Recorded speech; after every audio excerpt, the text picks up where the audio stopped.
South Carolina bar takes the one thing they need the most. Days after a few punks in the NFL decided to kneel during the national anthem, it seems that they're now reaping exactly what they sowed.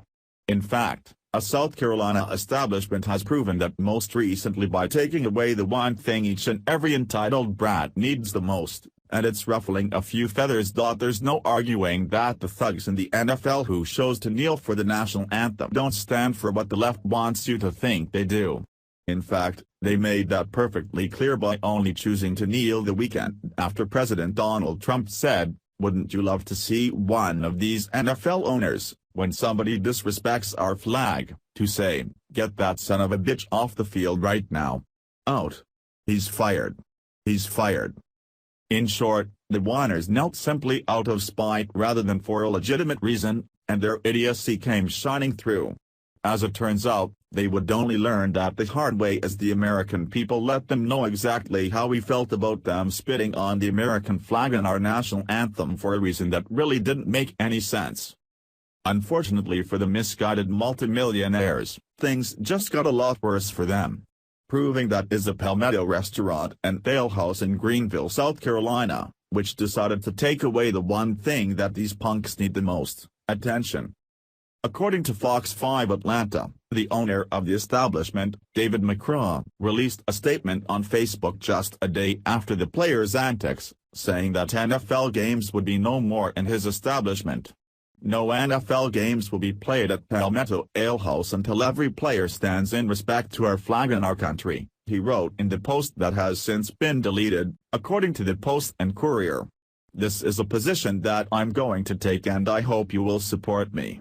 As we all know, attention is the one thing that organizations such as the NFL needs.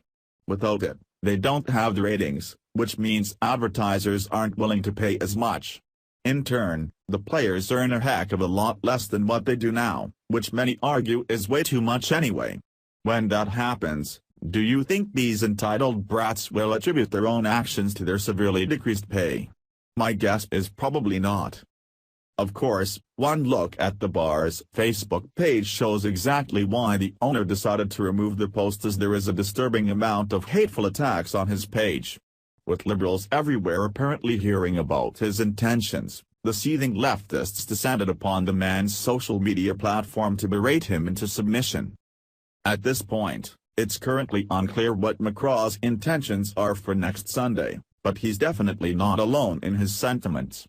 In fact, Mad World News reported yesterday on Wow Cafe and Wingery in St. Bernard, Louisiana, after they said the same exact thing. Too bad for McCraw, he didn't hold out long enough for conservatives and other right-wingers to hear about his plans and come to his defense.